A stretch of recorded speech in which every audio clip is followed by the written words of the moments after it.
Je suis pas si soûl, moi, que j'ai plus peur de l'ombre. Pas encore. Boro non plus, bien qu'il passe.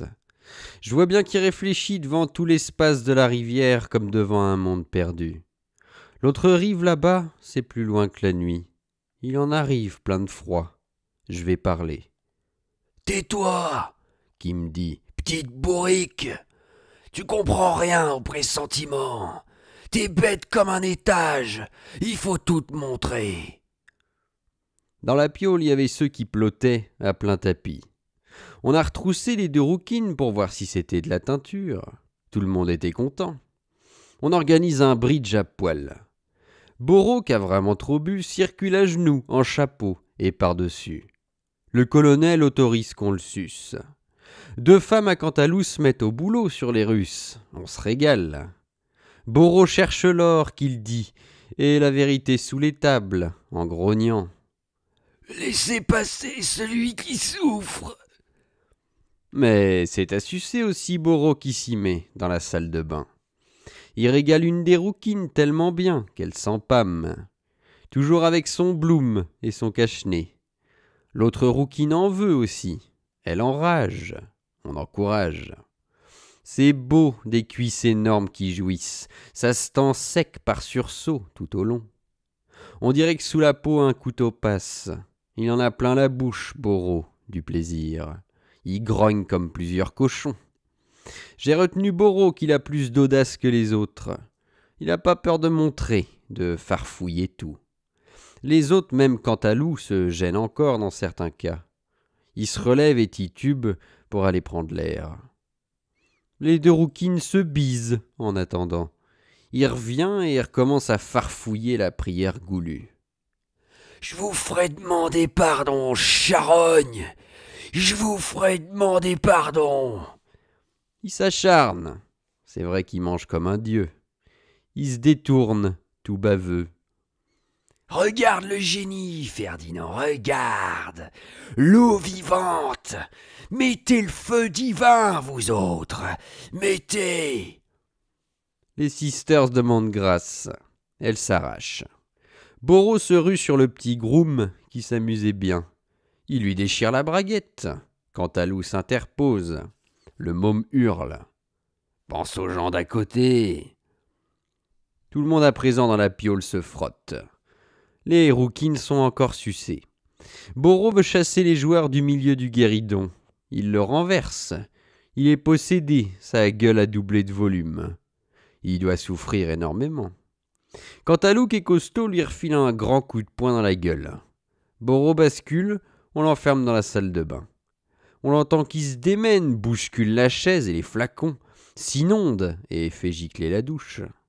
C'est l'hymne du tsar qu'il chante à plein poumon.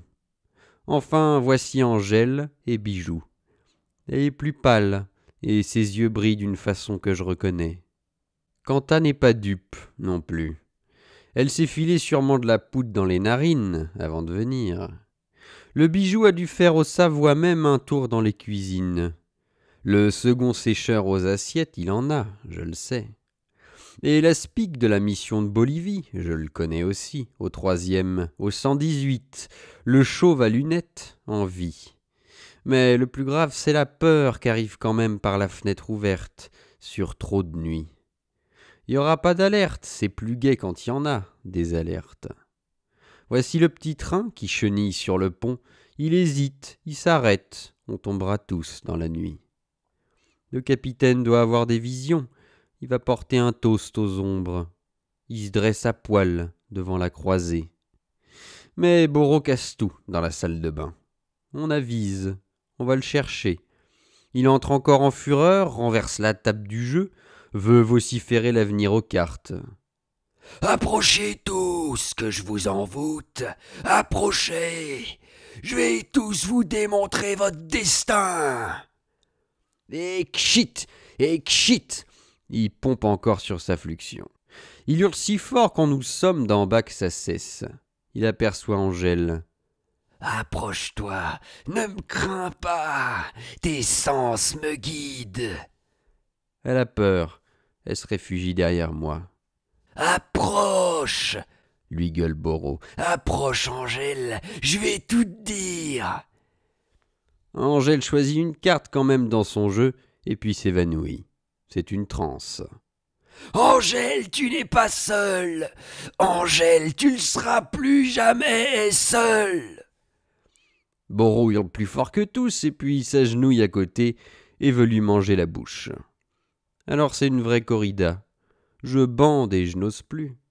Je fais mon possible pour l'empêcher d'abuser d'Angèle. Je botte dans le tas, ça gémit. Mais un coup dur m'étend à mon tour et quelqu'un me tord les burnes. C'est le colonel, sûrement. Je me retourne, pas du tout. C'est Picoque, le père des athlètes. Il en est donc aussi. Je le vois qui cherche un couteau.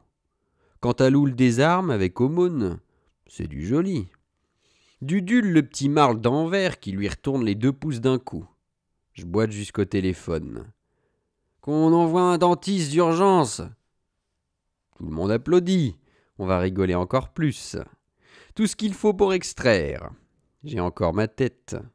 On me félicite, on m'entoure. On repousse à 12 borochromes dans la penderie. Il va rugir dans les étoffes. Ferdinand, je te jure qu'elle est hantée par toutes les souffrances de l'enfer. Ça va, il arrive le sauveur du monde. On en a marre de ton tonnerre. Le dentiste entre. D'abord il est inquiet devant entendre forcener rassembler. Puis il s'y fait. Il va sûrement devenir fou si on ne le soulage pas, Borochrome. Déjà il a cassé la moitié du placard. On sort l'animal. On pèse à 7 dessus. On le souque avec des serviettes. 2 fois quand même il soulève toute la masse et retombe écrasé. Je lui crie dans le nez qui nous dégoûte, qu'on a plus de mal avec lui et ses conneries depuis 2 heures qu'avec un cirque entier de gorilles en chasse. Gorille, mon cul, Qu'il me fait. t'es jaloux que j'aille du génie. Ça te pompe la bile que ta môme soit damnée. Mais c'est du pareil au même. Elle est damnée, que je te répète. Damnée. Ben je m'en carre. Que je fais. On verra bien. En attendant, on se met à 4 pour lui écarquiller sa grande gueule avec le cric en acier. 2 molaires qu'il a au fond, toutes pourries. Ça m'intéresse, moi, ça me passionne. Je veux qu'on le soulage. C'est ma manie. Le dentiste y s'y reporte au moins à 20 fois en arc-boutant pour lui arracher. On hurle tous avec Boro, on s'amuse. Il avait la gorge si grande ouverte qu'on aurait passé son bras dedans. Un enfer. La piole entière en craquait en se convulsant. Il a coulé un plastron entier de caillots sur son par-dessus. Angèle a tout essuyé.